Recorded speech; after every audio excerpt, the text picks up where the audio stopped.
Welcome to PR After Hours, your twice weekly cocktail of business, PR, and marketing tips hosted by me, Alex Greenwood. Every week, we bring you virtual happy hours featuring business advice from entrepreneurs and leading thinkers in PR, marketing, and business. We're going to get started in just a moment, so stick with us. Hello, listeners. It's me, Alex, from PR After Hours. I hope you're enjoying the show so far. And I wanted to talk to you just for a moment about the way I get this show right into your earbuds every week. It's because I use Anchor FM. Now, I've told you previously that I've been podcasting since 2006, back when we used stone knives and bear skins and a couple of Dixie cups and string. Anchor FM has really streamlined this and made it simpler for people who don't know the first thing about setting up a podcast or don't have, time to learn all the pro tools and stuff, because it's all right here. First thing it's important to know is it's free.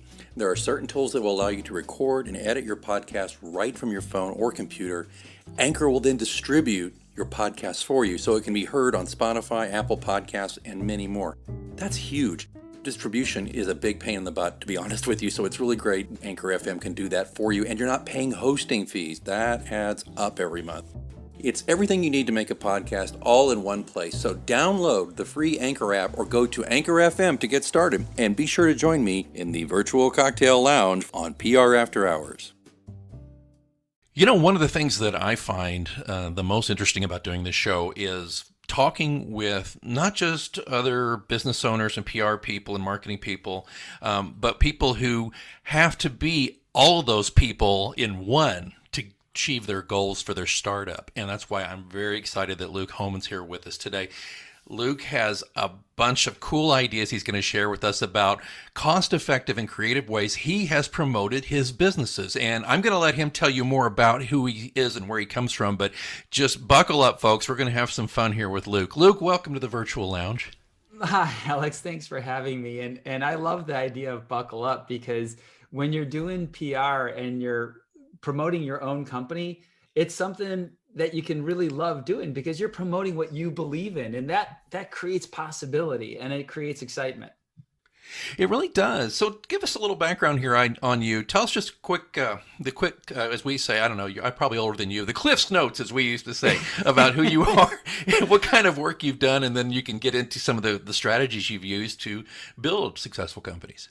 Yeah, well, I am a Silicon Valley entrepreneur, except I'm not venture backed. So I've bootstrapped my companies in Silicon Valley, which is a little atypical. I have created a couple of software companies and a nonprofit. I had a nice exit from my last company. An exit in Silicon Valley terms means you didn't go public, you sold it, which is great. And I'm presently working on an entirely new startup, Firstroot, which is devoted to participatory budgeting in schools, which is a democratic process in which we give kids money to invest in their school. And then the kids choose how to invest the money. It's a fascinating process because adults are always like, well, what happens if we give the kids, $10,000, they're going to waste it. And they never do. They choose wonderful things that make their school better.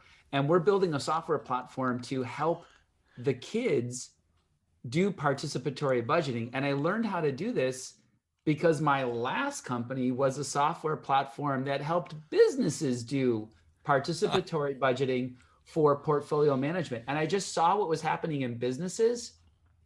And I realized I want to take this into schools. So it's the second company that is on the same topic, but it's a very different expression because the needs for portfolio management in a large company, and my former clients were really big companies, BMW, eBay, Salesforce, Cisco, companies where the annual budget process is awful because you're fighting over this pot, and we needed to make it less awful. But I saw what was happening in business, and I want to bring it to school. And of course, being a startup in both cases meant that I had to do some pretty creative PR things to get my point across. Before you get to that, and I hate to break your flow here, but I need a little help here. Can you Yeah. just give me an example of how that works with students if they were given? How does that? Just give me, if you don't mind, a quick example of how that works. I'm just really on fire hearing about this. Yeah, no, it's bad. By the way, thank you for asking me that because that's the passion of the company. Well, let's go with Purdue Polytechnic High School. It's a high school in Indianapolis, and we've done a project with them. And keep in mind that our job is to give them a software platform. The kids do all the work. So we started with Purdue students, and the principal gave the students out of the principal's discretionary budget $2,500. The kids created a theme for their project of making the school a better school lived experience. Like, what are the physical things we can do to make our school experience better? Then it proceeds in 5 stages. They plan who's going to be involved, and they decided everyone in the school, but not the teachers, just the students. The second phase is ideation. They create proposals on how to make the school better. Then Uh-huh. they refine those proposals, like which proposals are good ideas and can fit in the budget, because they could have a great idea, but maybe it costs more than $2,500. The next stage is they prepare a ballot, and the ballot are all of the proposals they could fund that are applicable to the school environment. So for example, a teacher does review the final list of ideas because they can't vote for like no homework. Or chocolate milk on Or every Tuesday. chocolate milk, yeah, because there's an operational change, right? Right. And now, so what we're really looking for are the physical environments, or what adults would call capital expenses. And then they vote. They go through the platform and they vote, and the winning votes are implemented. And so the kids at Purdue, they chose building a pergola, which is one of those kind of wooden structures that give a little bit of shade but are nice and open in the air, so they could read. And there was a part of the school, like if you actually look at their school, if you were looking at it, you'd go, yeah, pergola would fit there, but you wouldn't know that because you're not a student at the school. But the students make these great choices. The process is super engaging. And what we're secretly teaching the kids is a combination of financial literacy. What's your budget? Can you afford it? When would it be implemented? How is it implemented? And civics. Who benefits from this idea? How do we talk about ideas when not everyone benefits? Or if everyone benefits, how do we vote? And what form of voting processes? So it's this really great technique of teaching core life skills of financial literacy and civics. Man, you know what? This could be a whole other conversation about this, but I want to just say something to you. One, I think that's brilliant, and I do love the fact that what you said is that the students took it very seriously. They were, there might have been some flippant stuff here, but they got something that made their experience at the school more comfortable, better. It's impressive. They're learning things. It's the old.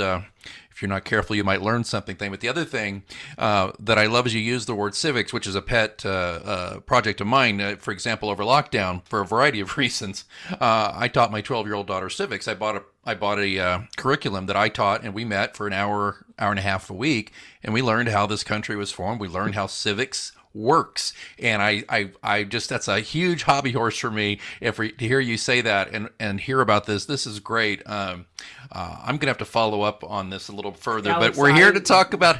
Go ahead. Yeah, by the way, you can have me as a guest and we could talk solely about civics, because, and this is a huge passion of mine. If you actually look at the data, it's pretty frightening. We're now at 24% of millennials say, according to Tufts University, 24% of millennials say that democracy is a bad way to run a country. Oh my gosh, yeah. And it's because they don't have positive civics experiences. Right. They don't understand how it's all built, and they don't understand what was given up to create this. They don't understand what a spectacular experiment this country really is in the history of humankind. Yes, and when we give them, and I love what you said about seriousness, and one of the things I hate about school teachings is that they do the stock market simulation where they give kids $100,000 in 6 to 8 weeks to make as much money. And I remember when my son went through that class and he told me about it. I said, Cress, that is everything that's opposite how your mom and I make investment choices. Because if you're going to take $100,000 and try to make as much money as you can, you might as well go to Vegas. Investing is about understanding the company and making sure it aligns to your values, but also making sure that you're going to get a financial return. And I said, this is value investing. And so, what you see when the kids actually do those stock market simulations is a lot of the times they're completely farcical because they know it doesn't matter. But when I go back to the example with Purdue, when it's real money, you get real results because the kids know it matters. That is so great. It's a tangible lesson. Luke, we're going to talk after the show. I've got some ideas about getting you on another show I have that's a more long form show. I'd love to talk about this. Let's go to some of the fun PR stuff. Let's do that here. Yeah, let's do that now. Let's do that now. How'd you do this? What's the fun thing that kind of helped you move the ball down the field pretty successfully that didn't cost you an arm and a leg? Well, the first thing that I've found about PR is I've had some really great marketing people work with me and for me. And I always ask them what they think is the best way to do something. And inevitably, they'll give me something that's a huge budget. So then what I now know as the CEO is what their idea is of good and an expensive way to solve it. It's like, hey, I want to fly to Chicago. Okay, and I want to go first class. No, how about economy? Because it gets me to Chicago, but it's a lot cheaper. So what I then do is now I know, Alex, I know what good is. Now I can be cheap. So my one of my favorite examples is in my company Conteneo, which was the prior company, is I needed to get awareness. And there was a conference that had all of the right buyers at the conference. It was a big conference and we knew it was the right place to go. And I said, we're going to get a booth at the conference. And my marketing, I said, tell me what you want. And my marketing team comes back and they're like, oh, here's what we want. We want, $35,000 to have a custom built booth. And we want, this, and we want this, and we want this. And I'm like, okay, great. This is what we're going to do. Do you remember the Peanuts comic strip where Lucy had the psychology advice for 5 cents? Right. Psychiatric advice. Yeah. So I kid you not, we bought a roll of brown paper, a couple of PVC pipes, some black paint, some paintbrushes, and we shipped it to the conference. And my team literally built a booth at the day of the conference out of PVC pipe. And we, on the top of it, we put collaboration advice, 5 cents. And then we took a couple of rolls of nickels and we put them on the front because normally you get this like stale candy or plastic landfill at conferences. And what we were telling people is, look, we had a bowl of nickels and we had a jar. And we said, if you walk up and grab a nickel and put it in the jar, we'll give you advice at our booth for 5 cents. It was a massive hit. And my favorite part was this much bigger company, the marketing person walks over and they say, I'm standing there and my head of marketing is standing there. And they say to my head of marketing, who did your booth? It's brilliant. And my head of marketing doesn't say my name. They just said, well, our CEO designed it because he's cheap. And the other person goes, no. This is such a creative idea. It's brilliant. And we spent thousands and thousands of dollars on our booth. Who did your booth? And my marketing person was like, seriously, our CEO is cheap. He wouldn't do it. And I'm standing right there and I'm starting to giggle. And then this marketing person walks away angry because she was convinced that we had hired some agency to do something creative. And so that's kind of my point to other entrepreneurs is, what you want to do is get the advice from the experts on the goal to achieve and how to achieve, like the metrics and the way to measure it, because that's what they do. What you want to do as an entrepreneur or as a business owner is to say, well, okay, now how can I more cost effectively achieve that goal? And how can I achieve that goal in a way that is really fun, is on brand, but is not so much money? I have just because I've been doing my own thing as a consultant in a PR agency for about 11 years now, but I've come from corporate world and nonprofit and all of that. So I had a pretty good understanding of let's keep this as inexpensive as possible. Creativity doesn't mean cheap, and cheap doesn't mean not creative necessarily. So that's good, right? It's what you're talking about.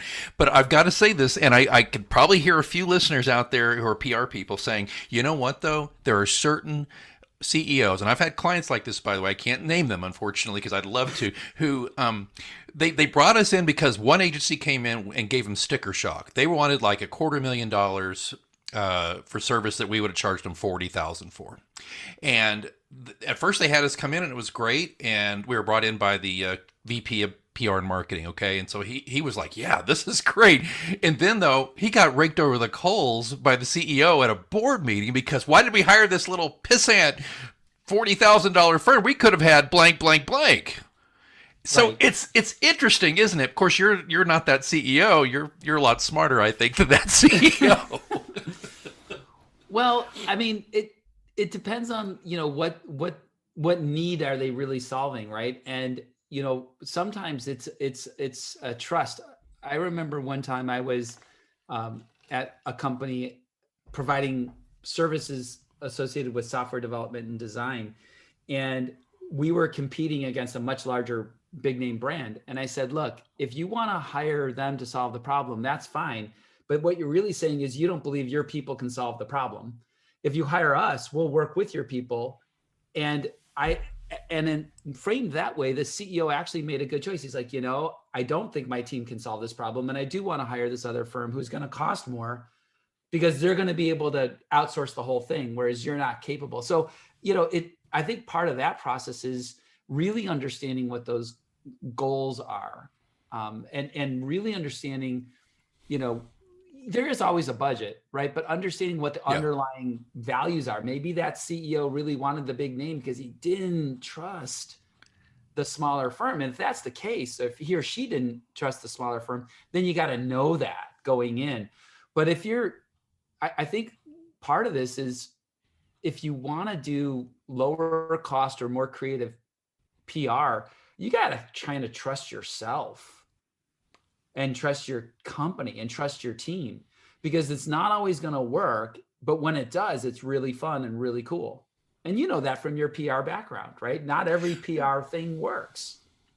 Yeah, not at all. And I love your approach because that's the approach I like to have with my clients is I always tell them when you bring me on a project, I don't want you just to bring me in and have you give me a big cardboard box full of whatever and say, go be brilliant. I want to work with your team because ultimately I can give you, I think, a pretty darn good idea. But if I don't have buy-in from your team, if there's two things that happen. One, you need the buy-in, I think, because I'm not there forever. I'm Mr. Consultant. I'm Mr. Agency.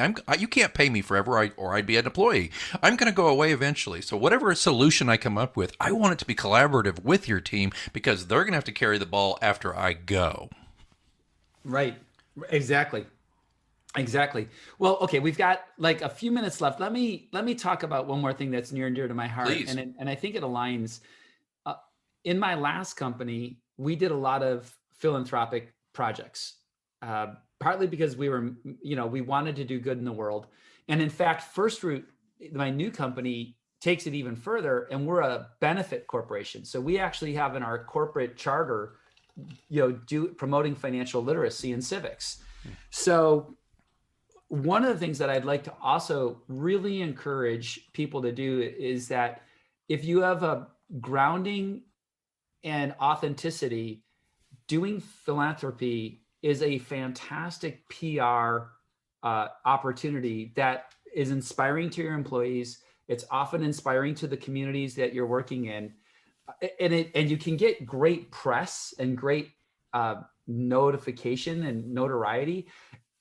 And I've done that a lot. Like, for example, I was talking about in my last company, we did portfolio management for large corporations, but we also did that for cities.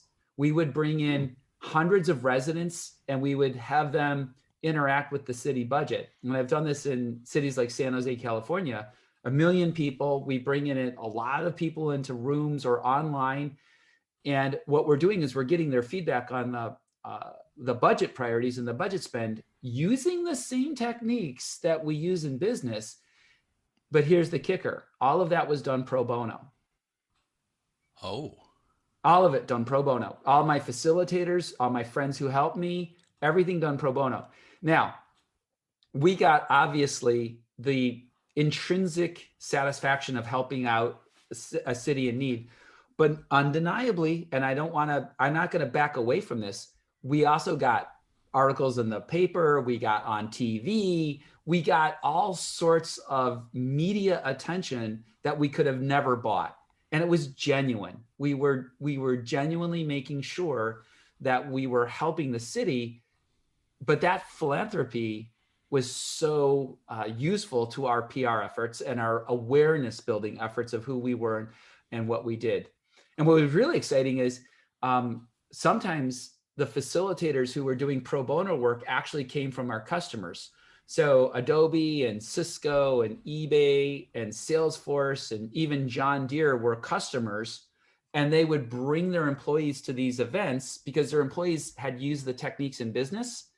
And it was this kind of virtuous cycle. So the other main area that I think is super low cost PR is non-schmarmy, like genuine philanthropy.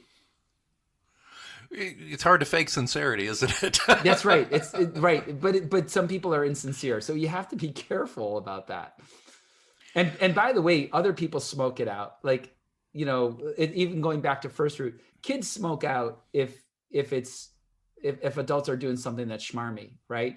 Or kids smoke out like if they're not going to let the kids make decisions in participatory budgeting. Similarly, other people will know if your philanthropy is really just something designed to cover up your bad behavior, or if it's genuinely aligned with your mission. It's so true.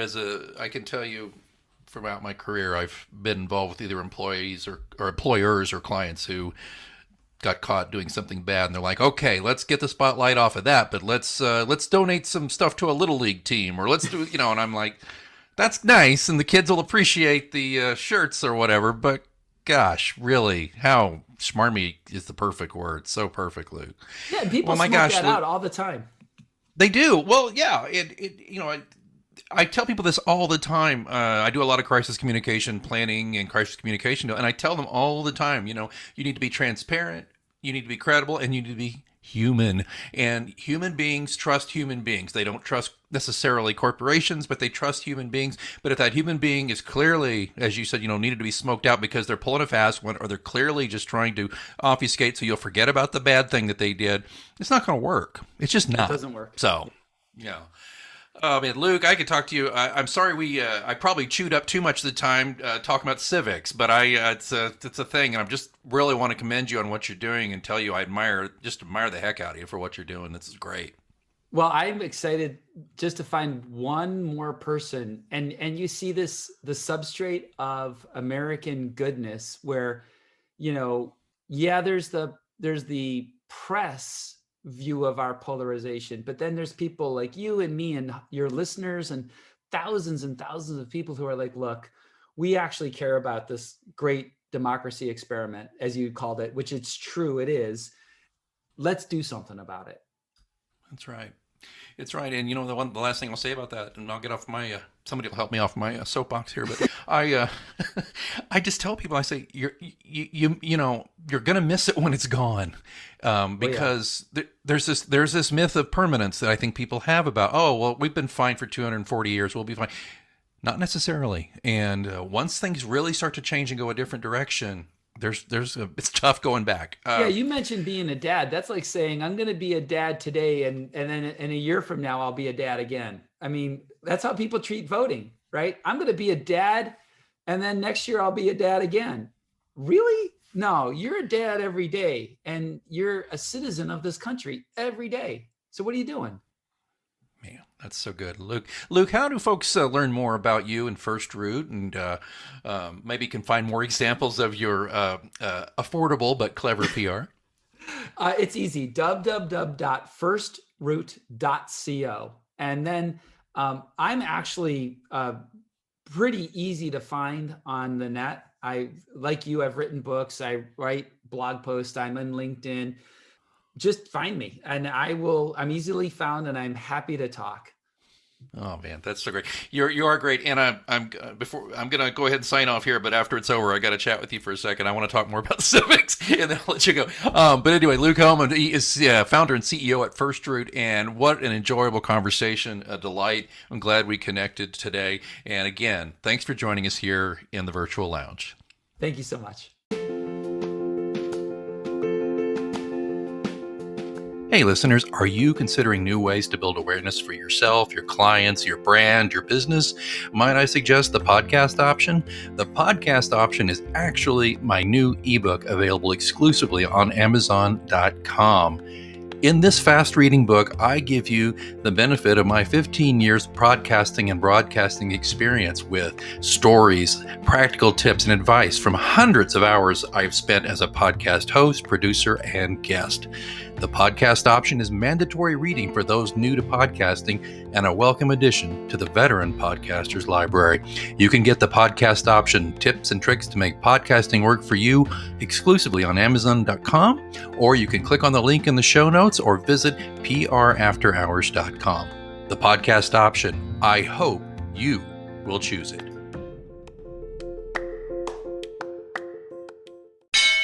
Oh, you know what that means? Looks like it's last call here at your virtual lounge for PR news, views, and interviews. We'll keep it short and sweet and just remind you, if you like the show, there's many ways you can help us keep it going, not the least among which is to rate this podcast. Simply go to the show notes at prafterhours.com or wherever you're getting this podcast and click on the link. ratethispodcast.com/after, and it will take you to Apple Podcasts and a couple other places very easily. One click, you write your review, it's done. Can't tell you enough how important it is to get ratings on those sites so that we can build our audience and keep bringing you the kind of information you need every week for your business. Also, don't forget, if you want to sponsor the show, give us a tip in the virtual tip jar, or ask a question, there are links in the show notes. Well, I think it's time that I cleaned up and closed up for this edition of PR After Hours here on Anchor FM.